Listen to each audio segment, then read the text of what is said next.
Hey guys, my name's Mitch. My name's Matt. This is Off the Cuff. Matt, how's your week? It was a hot week, Yeah. but it was a sexy week. Sexy week. Started with Canada Day. No, yeah, started with Canada Did Day. anything interesting there? I went up to a cottage with some friends, actually. It was Nice. a really good time. Yeah. Nice. Yeah, I went biking yesterday. It was so hot. But I'm grateful that it's hot because in the winter, as you guys know, here in Ottawa, if you do not live here and you do not know, the winters here are crazy. So I'm very grateful that it's hot. Yeah, winters here are quite nuts. Speaking of nuts, man, did you know that walnuts have a super high caloric value? Because I was meeting with a client today and he's like, yeah, man, walnuts have like really high caloric value. And he said something like, I forget, like 600 for a cup. And I'm like, my face dropped because I'm like, man, I go to Bulk Barn and I buy like bags. And I'm Oh, like, really? wow. I'm like eating 5 cups in the I eat sitting. a lot of Like, I love almonds. walnuts. Almonds.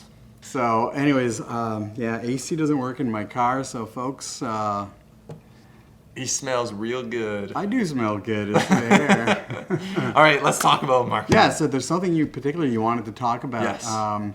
Whereas I posted on Yes, you on made a groups post. and I posted on my profile page question to all of you, basically what types of questions you might have for us or topics that you might want us to cover. And so I put out a few ideas, and I think that most people were like, those are good, right? And because Matt spotted one that he'd like to talk about. So let's start with that. And what is Yeah. it? So the one that stuck out to me was how do I get more people to pay attention to my social media posts? That is a good one, right? Yeah. So, how do you get people to pay more attention to your social media posts?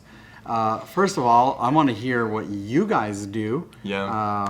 And so definitely comment below. Help us out. Help other people out. That's the premise of our show, anyways, is not to just have fun, be goofy, and talk about walnuts, or almonds. Yeah. But it's to actually put stuff out there that may help you. So Matt, how do you get more engagement on your posts? Or what was the question exactly? But anyways, How do you get more attention on your social how do you get media? more attention on your social media posts? Because you do quite well with that. Yeah. Yeah, we did a post the other day that had 60 likes, and I was telling Mitch that I actually got 4 people reach out to me and say, you know, like, can I learn more about what you do? Because, like, your writing is so good. Like, so I get a lot of copy jobs actually from just literally writing my posts. So, how do you get more attention on social media? The first thing that I would say is the image matters a lot that you use. The image that you post. So, So I just thought. I find that I find you always want to use an image that looks native to, like, you know, other people posting pictures, you know, because like when your friend posts a picture, maybe they got married or like some kind of life event, those always get a ton of engagement, right? And so in my mind, I'm like, okay, Facebook is a place where, you know, people come to share photos and family stuff. So how can my content kind of be positioned in a way where it's native, like I'm their friend and all that stuff, which I hope I am, but how it looks native. So what I do is I post a picture of my face, usually, you know, me doing something kind of interesting that looks like a cool photo, and then that's how I initially grab the attention. So that's the first thing is I would say use native photos, because a lot of people like Photoshop all these like photos and they make them look super like professional, but from my experience it actually doesn't work as well if you do that. So use a native photo. That's the first thing. Use a native photo. This guy's taking pictures of me right now. Second thing that I would say to get more attention is be controversial. Be controversial. So in the first line that people read there, a trick that I like to do is kind of do like a bit of a hook, you know, or say something that's an unfinished sentence that's like kind of a cliffhanger, clickbait, if you will, a little bit. And when you do that, when someone reads it, it's like, okay, I need to know what he's talking about. Oh, it is clickbait. Yeah, it's pretty much clickbait. It's read bait. Yeah, it's read bait. Read bait. I read it. Yeah, no, and so I like to start off a post a little bit controversial, and then you clarify, okay, but this is what I really mean, and like all this stuff into it. And then I would say the last thing to really get attention on social media is to tell good stories. Okay, guys, well, that's it for Off the Cuff. Matt, you just cover everything in one go. Done. But I want to go back to the photo. Yeah. Because that's one thing that I noticed that you do differently. So a lot of people will go out there and post something like, like I've done it. I don't know why, but like my smoke detector post didn't get too much engagement. I'm just not sure why, guys. Why didn't it get so much engagement? It's funny though. But so a lot of people will essentially write an article, not even an article though. It's sort of like, this is my company, and go get stock photo and put it up there. Whereas I think what you're doing is something that's totally unique to you. Like, it's my life, it's me. Yeah. And your stories reflect that too. Anyways, I noticed that. Yeah. And do you feel that contributes quite a bit? Like, I mean, just on the photo alone, forget about the controversy and the stories. and the stories, but like, just the photo alone. Well, I think like the way that I look too is almost controversial as well, right? Like, I'm fully embodying. I know that's kind of like a bit of a buzzword these days, but like, I'm embodying who I am. And so like, just the image that I use is me chilling, it's like me like hanging out with friends, maybe I'm like whatever, getting a drink. And so, yeah, the image, I like to use people's faces. Like with my clients too, I say, let's use a picture of your face. And then what I do there is, then you can go into stories. So if it's one thing I would say for the pictures, is just make it look native and use a face. That works a lot better. Cool. Yeah. Yeah, I am snapping pics of you, man. Yeah, no worries. It's all live. It's all off the cuff. And the other thing, so images, I'd say definitely you stand out on there. Are there other people like I mean, like, tell me you don't like seeing a pretty face on Facebook, right? Yeah. No. You have a face for radio. For a face for radio. For podcasting. Thanks, Matt. Our ratings are going. They're going up. Definitely. We just started. We have like 4 followers. This is awesome. We're getting there. Power to us. Yeah. But okay, so photos, absolutely, Yeah. I agree 100%. And I love your little biking videos, man. Oh, thanks. Yeah. It's really cool. Like, actually, I was talking to Dean on the way here, and he was saying basically, he's like, like he does cool bike tricks, and I'm like, people are noticing that stuff. Right? It's entertainment. But it's sticky. Yeah. And I love sticky factor. Anything that you do that sticks. I mean, That's an interesting term. I haven't heard that. Sticky. Just the sticky factor. Yeah. Like, if I go out there and I tell you guys, where's the beef? You know exactly where that comes from. Do you know? I don't know. You're pretty young. It sounds familiar, but I'm not gonna say it. Comment below if you know what's the beef, right? And it's just stickiness factors and these ads and that stuff like that. One of the latest ones, like, I think Coca-Cola launched this thing called the Bubbly.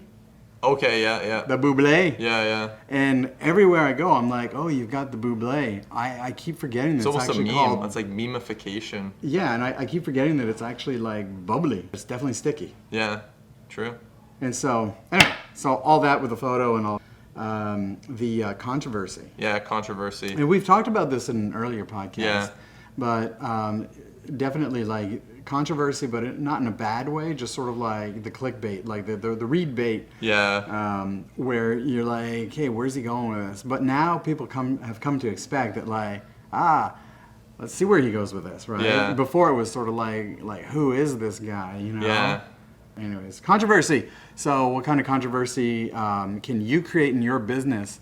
Can you give examples? I don't know, like you use things. Actually, we talked about this the other day in a parking lot somewhere. Yeah. I remember we're outside, but how do you come up with stories, right? Because people are asking, like, how do you come up with these stories? Yeah, I get a lot of people who message me and they're like, dude, how are you coming up with these ideas? Do you have anything to share there? So I feel like that's more into the story. Do you want me to answer the controversy one, or like talk a little bit about that? Okay. Or is that kind of speaks for itself? I think it does speak for itself. It's sort of like trigger people. Just don't be a dick. Don't be a dick, but trigger people. Yeah, trigger Do people. something that triggers them, and then get into the story. Yeah. And so let's dive into the story. Tell me how you create your stories, because I thought it was really unique. Yeah.